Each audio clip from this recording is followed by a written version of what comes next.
American and Canadian negotiators have reached general agreement to build a pipeline to carry natural gas from Alaska across Canada to the lower 48 states. This is Doug Poling reporting on the CBS Radio Network. The agreement came Friday night in Ottawa, where Energy Secretary James Schlesinger was negotiating with Canadian House Leader Alan McEachin. The pipeline would cost about $10 billion, but Schlesinger says it will eventually save money for both countries.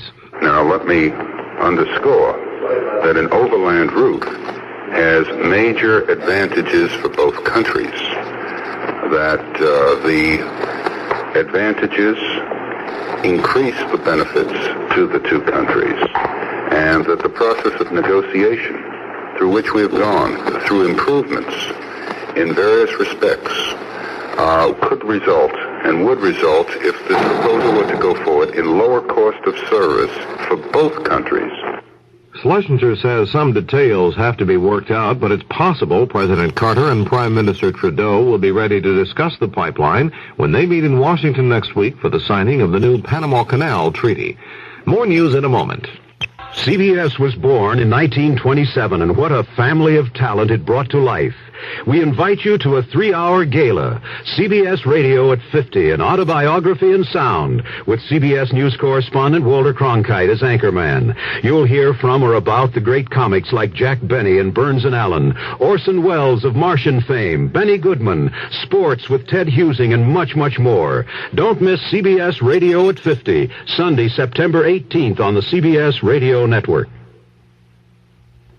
The American Bankers Association says Budget Director Bert Lance's history of overdrawn checking accounts cannot be considered normal banking practice. The bankers group expressed fear the controversy would damage the image of bankers. There's word from the Far East that an Indonesian banker who was reportedly interested in purchasing Lance Bank stock is backing out. Mike Chinoy reports from Hong Kong. Speaking from his office in Jakarta, Indonesia, Mokhtar Riyadi told CBS News he may end up not buying Bert Lance's 200,000 shares of Georgia Bank stock. The 49-year-old Indonesian banker confirmed that he has just returned from a trip to the U.S., but he said that trip was only to explore the possibility of purchasing the shares from Lance, whom Riyadi said he did not know personally. Riyadi said he was told the shares were available by former Treasury Secretary Robert Anderson, with whom he met while in the U.S. He said, however, that negotiations were still in an initial stage, and last week, when he returned to Indonesia, the deal was still far from complete.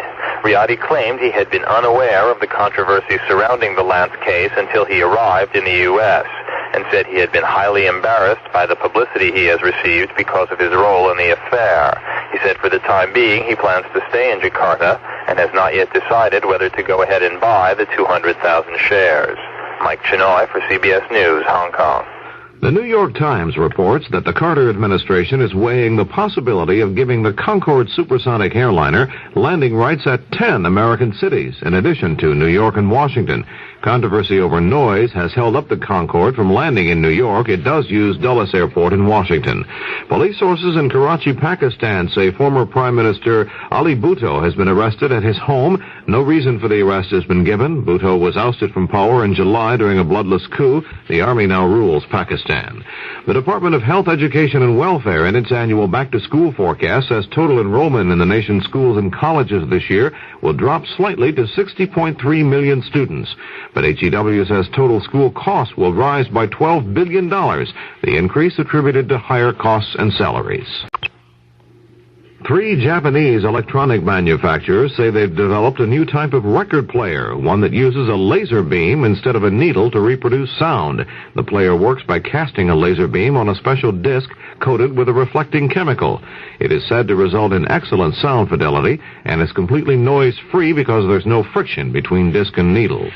This is Doug Poling, CBS News.